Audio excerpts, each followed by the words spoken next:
corito no tan sano. Lo bueno es a menudo lo malo que se esconde, y a veces lo malo es lo bueno que se ha extraviado. Estas palabras las dice un campechano que surgió de la imaginación fecunda y poderosa de Priscila Velázquez Rivera, ganadora del Premio Anual de Literatura Manuel de Jesús Galván, y con la que vamos a conversar sobre escorpiones, específicamente sobre un escorpión que, no por coincidencia, se llama Leónidas. Después de la pausa. Yo, disfruta el sabor de siempre, con harina de maíz mazorca, y dale, dale, dale, dale, la vuelta al plato. Cocina arepa, también empanada, juega con tus hijos, ríe con tus panas, disfruta en familia, una cocinada. En tu mesa la silla nunca tan contada. Disfruta el sabor de siempre, con harina de maíz mazorca, y dale, dale, dale, dale, la vuelta al plato. Siempre felices, siempre contento, dale la vuelta a todo momento. Cocina algo rico, algún invento, este es tu día, yo lo que siento. Tu harina de maíz mazorca de siempre, ahora con nueva imagen. Para cosechar lanzadores hay que sembrar disciplina. Para cosechar jonroneros hay que sembrar honestidad. Para cosechar grandes ligas hay que sembrar valores. Porque los grandes ligas no crecen en el monte, se cultivan. Así como el mejor arroz. Arroz La Garza, patrocinadores de nuestros próximos grandes ligas. Agua Evian. Renueve tu ser y vive la experiencia única de beber del manantial de la vida y siente cómo tu cuerpo se revitaliza con cada sorbo. Agua Evian. Frescura que te inspira. Cada uno de nosotros tiene una forma diferente de celebrar el éxito.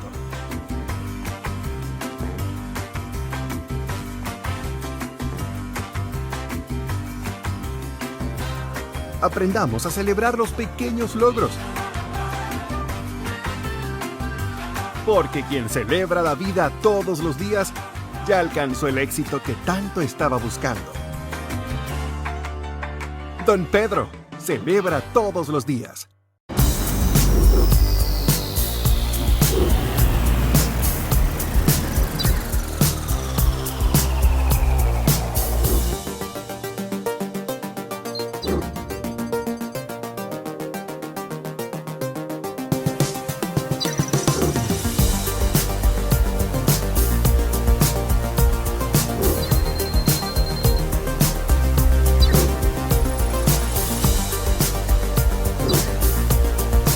Maximiza tu negocio con las nuevas tarjetas comerciales BIS, con atractivos beneficios para tu business. Esto es BIS, la nueva forma de hacer negocios. Popular, a tu lado siempre.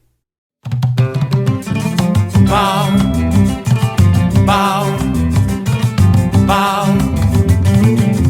Te traigo poesía, te traigo sabor, flor de caña dulce, jugo de limón.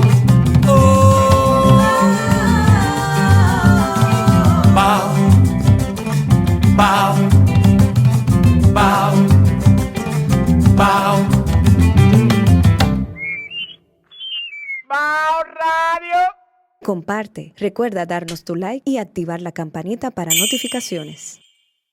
Bao Media Group presenta Conversaciones de la Caverna, conducido por Leonardo Díaz. Bienvenida, Priscila, a Conversaciones de la Caverna. Gracias, Leonardo, por esta invitación. Gracias también por ser un lector que ha abrazado mi novela, La Cuna del Escorpión, tanto o más que yo al escribirla, y sobre todo por tu generosidad en compartir el hallazgo con los demás. Muy bien. Tu novela trata sobre la construcción de un árbol genealógico, ¿no? Diríamos, de Trujillo, pero no es exactamente eso, porque no es un registro histórico de Trujillo. Ni siquiera uno podría decir, claro, está ahí el personaje, pero también uno podría decir que es tal vez la reconstrucción de procesos sociales y disposiciones espirituales que generarían a cualquier tirano, ¿no? Uno podría decir eso. Y todo esto articulado con la figura de un escorpión, ¿no? Digamos, ese es el símbolo emblemático, ¿no?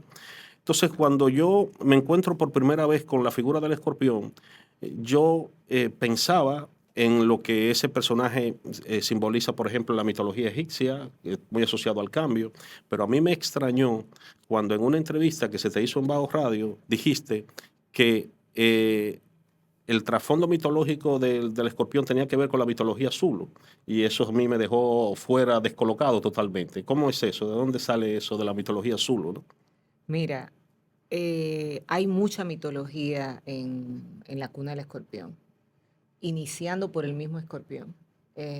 El escorpión emperador se convierte en un ser mitológico desde el momento en que lo humanizamos y en que le damos ese carácter divino. Ujú. Y, yo me pregunto si acaso los dictadores no son también seres mitológicos, Ujú. porque son personajes que nos asombran inicialmente y que el círculo íntimo crea leyendas hasta mitificarlos, Ajá. hasta idolatrarlos. Y luego, cuando adquieren poder absoluto, ese asombro se convierte en pasmo o en pavor. Y ese monstruo deja de ser mito para convertirse en una realidad. Ujú. Entonces, desde ahí encuentras mitología en la novela. Claro que hay otras, como la cultura zulú, que dice que es el ritual zulú que yo usé para poder darle verosimilitud a esa reencarnación de ese animal, de ese Ajá. escorpión en un humano. Ajá. Y es una tribu en África que se despide de los muertos y reza al universo porque esa encarnación sea misericordiosa, para que reencarnen un ser de bien, no con ira, dependiendo de qué tipo de muerte tuvo ese ser, ya sea animal o humano, en la vida actual. Ok. Otro de los aspectos, digamos, que a mí me llama mucho la atención de tu novela es, digamos, cómo tú vas describiendo todos esos antecedentes, ¿no? Digámoslos, ¿no? Que nos llevan, digamos, a producir a este tirano, ¿no? Que de una forma u otra nos dicen que ese tipo de personaje, ese tipo de sátrapa, requiere de unos procesos complejos que muchas veces atraviesan generaciones, ¿no? Y no lo vemos así con mucha frecuencia, ¿no? Es decir, se requieren de toda una serie de situaciones complejas, de complejos procesos históricos, pero lo que más a mí me llama la atención en la novela es las actitudes espirituales, ¿no? Que son las que van fomentando, ¿no? Digamos, gestando ese tipo de personajes, ¿no? Sí, suelo decir que la novela es una precuela de otras ya escritas, pero no habla de la dictadura, como bien No. dices, habla del origen de un tirano, incluso del Ajá. nacimiento del que será un Ajá. tirano décadas después. Y yo suelo decir también que es la genealogía del mal, aunque en cada entrevista y en esta, ahora pienso que también pudiera ser del bien, porque aunque aparecen muchas sombras ahí, te puedo mencionar al Teniente Canario, al tal Pedro, Ajá. a Mamá Luisa, que Ajá. con con su orgullo pese a su orgullo y su soberbia, también tenían el ADN bondad y que se supone que el nuevo descendiente también heredó. Pero como bien dices, creo que el planteamiento sería, ¿qué pasa si sumamos todas las sombras, todos los vicios y lo enlatamos en un solo envase, en un ser humano que va a germinar en un suelo propicio Ujú. como una planta parasitaria, para acabar con todo lo que tiene alrededor, para violentar las dignidades humanas? Ajá. ¿Qué pasaría? Entonces eso es lo que yo planteo. Al final, que se sumen todas las sombras de tantas generaciones de tanto tiempo. Porque cuando te digo suelo propicio, lo que quiero decir es que todo ese mal ya existía. No hay nada nuevo bajo el sol. Ajá. Te pregunto, militares o patrones que vapulean a gente que está bajo su jurisdicción, Ajá. asesinos, prostitución como vehículo para avanzar en la vida cuando no se tuvo acceso a la educación o cuando no se tiene acceso al sistema laboral, la violencia intrafamiliar, los padres que venden a los hijos por hambre o por comida o por alcohol, Ujú. los viejos que desvirgan muchachitas, muchachitos y animales. Entonces, al final, todo lo lo que se condensa en un solo personaje. Ese estado debería ser, eran acciones, y perdón por el verbo, porque no debe ser conjugado en pretérito imperfecto, sino son todavía una problemática social. Entonces, por eso hablo de la genealogía del mal, porque al final es una invitación para reconocer en qué circunstancias se puede gestar alguien así. Sí, y ahora, aunque tú hablas, por ejemplo, de la genealogía del mal, y bueno, ya has señalado los casos de algunos personajes muy específicos que tú dices, bueno, son fundamentalmente bondadosos. Lo cierto es que uno observa que todos estos personajes, tal vez el escorpión no sería la gran excepción, son hijos de sus situaciones, ¿no? Es decir, en el fondo son personajes muy situacionales, como es la condición humana. Sí. Y en el fondo, ese carácter situacional es lo que va de una forma u otra fomentando en ellos ciertas tendencias bondadosas o ciertas tendencias no tan bondadosas, ¿no? Ahí hay un personaje femenino que es fundamental, ¿no? El de la abuela, ¿no? Sí, sí. Que es un clásico típico, ¿no? De esta mujer que ha llegado a ser lo que es en función de toda una serie de situaciones, ¿no? Y que te hacen a ti decir, bueno, y si yo no estuviese en esas condiciones, no hubiese hecho lo mismo, ¿no? Sí. Igualmente puedo mencionarte, así como Silveria, que es la más conocida, porque la hemos visto también sobre las tablas, el caso de Primitivo. Ajá. Ese es un caso que explica muy bien lo que dices, ese viaje entre el bien y el mal. Es el capataz que salva a una niña de 12 años de la violación de un esclavo, tortura al esclavo hasta la muerte, y cuando el patrón de Primitivo viola a su propia hija, la hija de Primitivo con 12 años también, él es incapaz de defender su honra o de levantarle la mano al patrón para mostrar una obediencia y una lealtad incomprensible. Sí. Y cuando la mujer asqueada, o sea, la mamá de la niña, desesperada, agrede al patrón, Primitivo viene y le quiebra 3 dedos a su propia esposa para evitar que el patrón la mate. Sí. Entonces, yo me pregunto, bien o mal, ¿cuándo hay que hacer el mal por un bien mayor? Porque él estaba pensando en que el patrón podía no solo matar a la esposa, sino matarlo a él y también matar a la hija. Entonces, eso es la novela, es el hombre y sus circunstancias. Sí. En esa misma escena que tú señalas, que es realmente, yo diría que es una de las escenas más poderosas que tiene toda la novela, uno se da cuenta de algo que, digamos, subyace a la historia cultural nuestra, y es el hecho de que hay una doble, digamos, medida.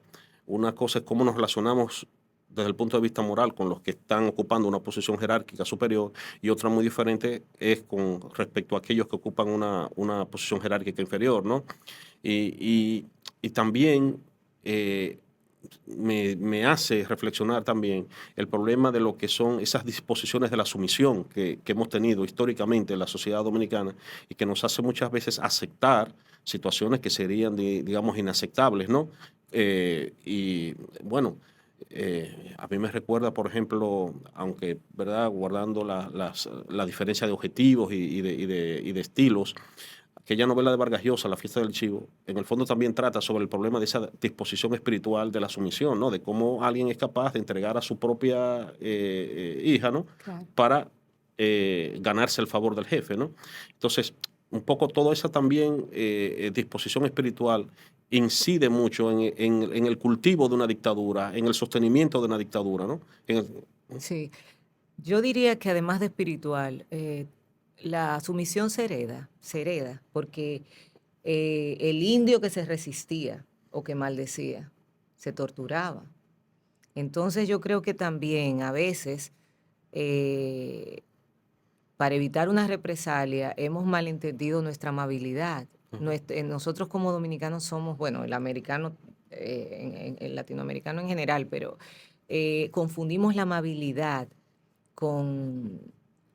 a veces confundimos la amabilidad y nos cuesta decir no, por ejemplo. Ajá. Somos incapaces de decir no por no ofender, por quedar bien, por esa doble moral que dices, incluso traicionándose a uno mismo. A veces aceptamos, no ponemos límites. Entonces, la amabilidad malentendida puede también no debe confundirse con la sumisión, pero a veces parece.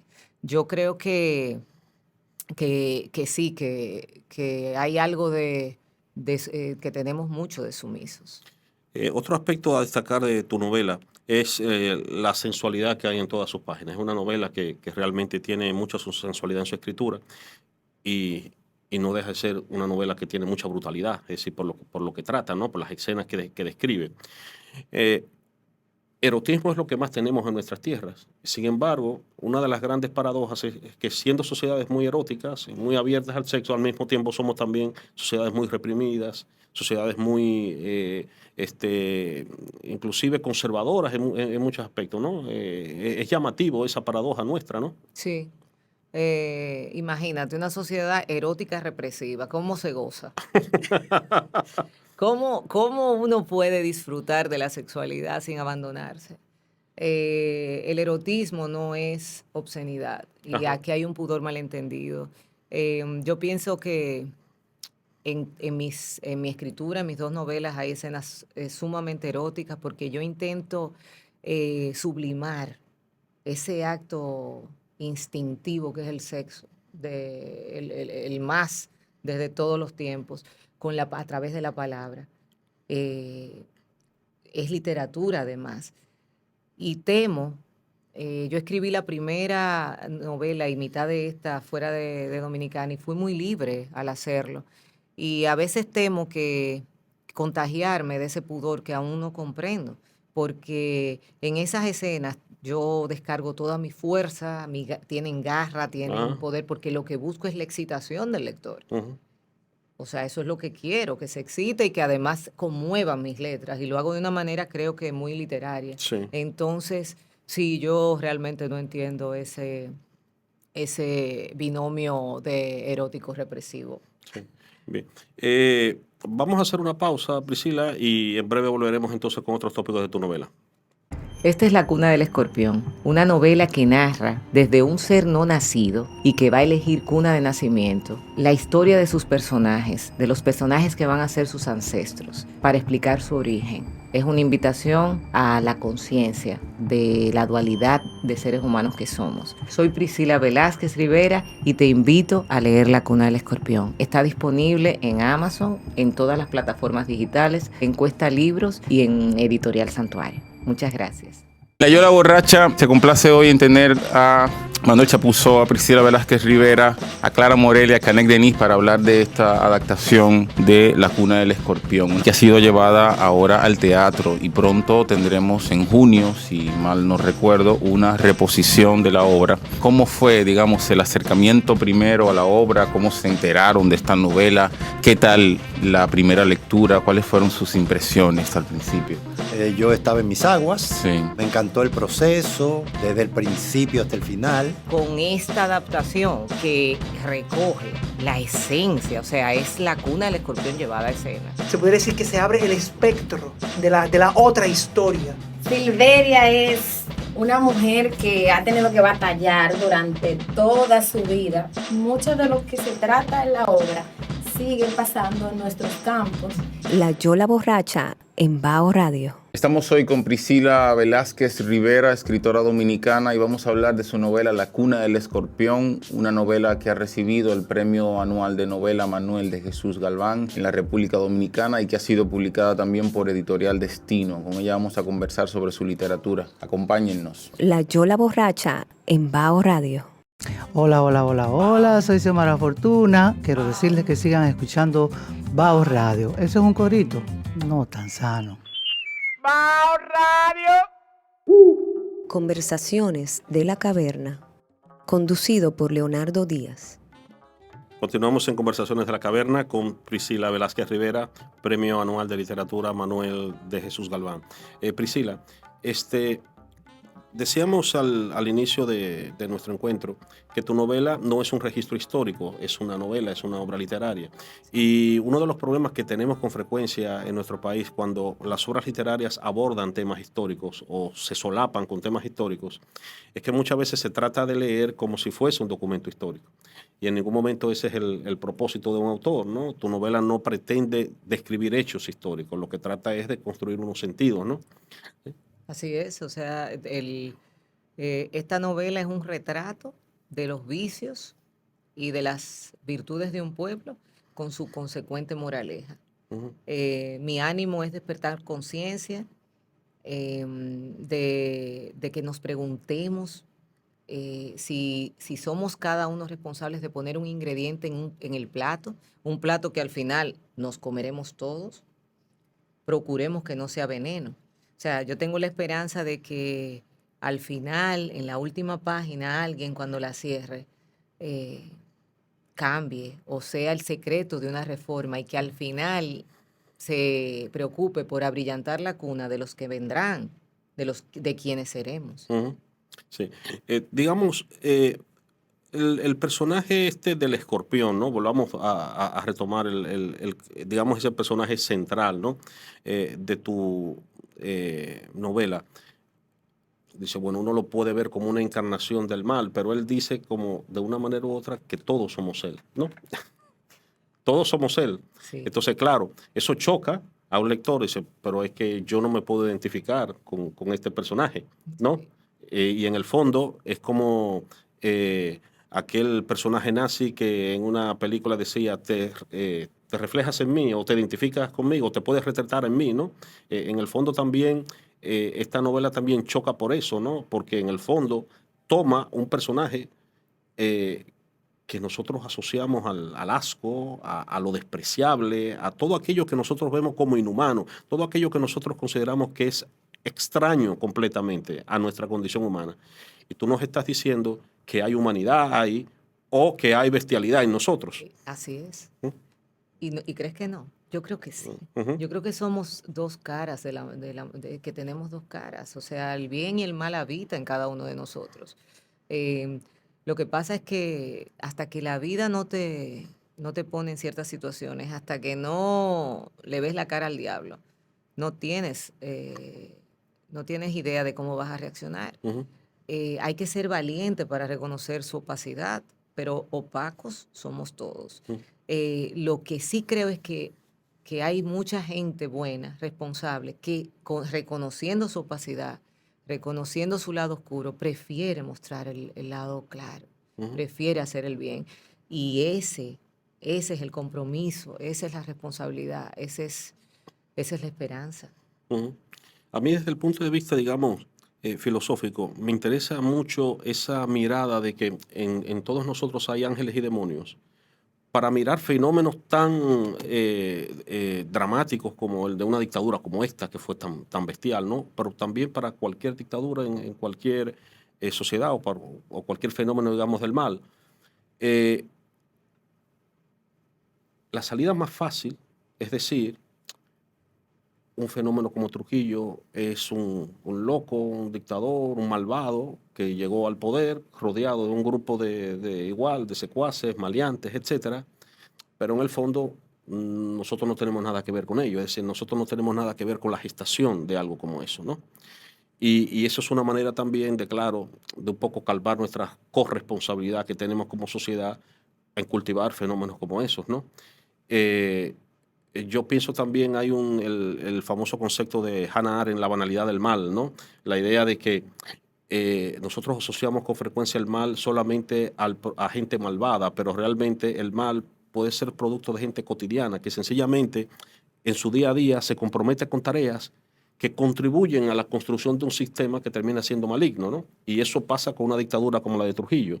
Es decir, dictaduras como la de Trujillo funcionan no solamente porque haya gente dispuesta a matar por él o porque haya un tirano lo suficientemente intenso y férreo para reprimir, sino también porque hay toda una red de complicidades que se van, digamos, exteriorizando, cada quien en su pequeño nicho, haciendo un pequeño trabajo que termina contribuyendo, ¿no?, para que ese sistema funcione, ¿no? Así es exactamente lo que la hipótesis de la novela.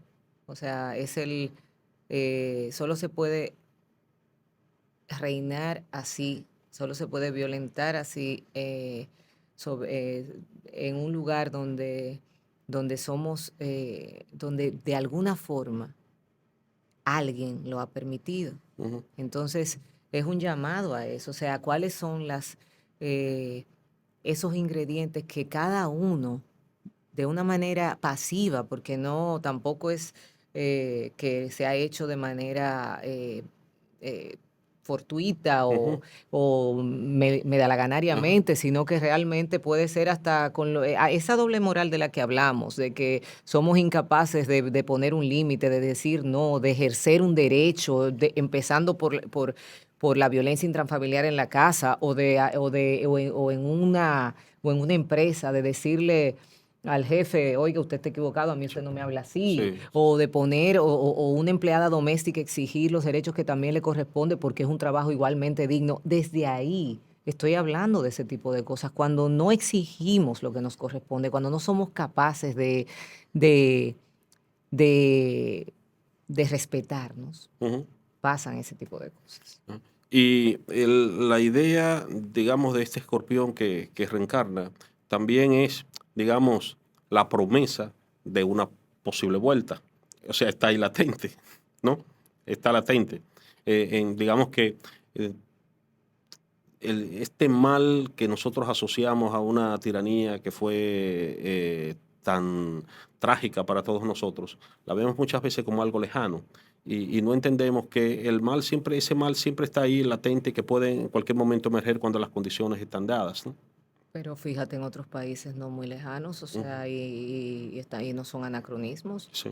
O sea, un régimen puede cambiar de un momento a otro, cualquier persona puede levantarse y ejercer un poder económico, político, social, físico, absoluto sobre otro individuo, si tiene los recursos y si está en ese terreno propicio del que hablamos hace un ratito. Claro que sí.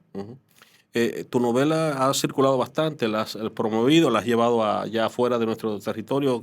¿Tienes algún próximo proyecto relacionado con ella? ¿Alguna puesta, no sé, en circulación o presentación o conferencia? Bueno, tenemos unas conferencias en la Feria del Libro de Santo Domingo, a final de agosto, el 27 de agosto, en la sala Aida Portalati en el Teatro Nacional. También tengo algunos eventos con círculos de lectura que me han invitado a conversar con Tertulia Urbana en octubre. Hay varias actividades relacionadas con la Cuna del Escorpión y esperemos que pronto se reponga la obra de teatro. La Abuela del Escorpión de Manuel Chapuzó, claro que se la recomendamos encarecidamente, ¿no? Sí. Bueno, pues Priscila, gracias por haberme acompañado en estas conversaciones de la caverna y a ustedes solamente me queda invitarles encarecidamente a que lean La Cuna del Escorpión. Léanla, piénsenla y disfrútenla. Hasta la próxima. Conversaciones de la caverna. Conducido por Leonardo Díaz. Yo, disfruta el sabor de siempre, con harina de maíz mazorca y dale, dale, dale, dale. La vuelta al plato, cocina arepa, también empanada. Juega con tus hijos, ríe con tus panas, disfruta en familia, una cocinada. En tu mesa la silla nunca tan contada. Disfruta el sabor de siempre, con harina de maíz mazorca y dale, dale, dale, dale. La vuelta al plato, siempre felices, siempre contento. Dale la vuelta a todo momento. Cocina algo rico, algún invento. Este es tu día, yo lo que siento. Tu harina de maíz mazorca de siempre, ahora con nueva imagen. Para cosechar lanzadores hay que sembrar disciplina. Para cosechar jonroneros hay que sembrar honestidad. Para cosechar grandes ligas hay que sembrar valores.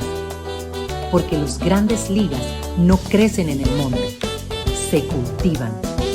Así como el mejor arroz. Arroz La Garza, patrocinadores de nuestros próximos grandes ligas. Agua Evian. Renueve tu ser y vive la experiencia única de beber del manantial de la vida y siente cómo tu cuerpo se revitaliza con cada sorbo. Agua Evian. Frescura que te inspira. Cada uno de nosotros tiene una forma diferente de celebrar el éxito.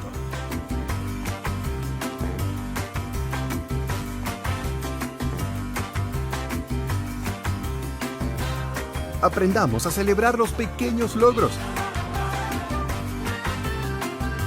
Porque quien celebra la vida todos los días ya alcanzó el éxito que tanto estaba buscando. Don Pedro celebra todos los días.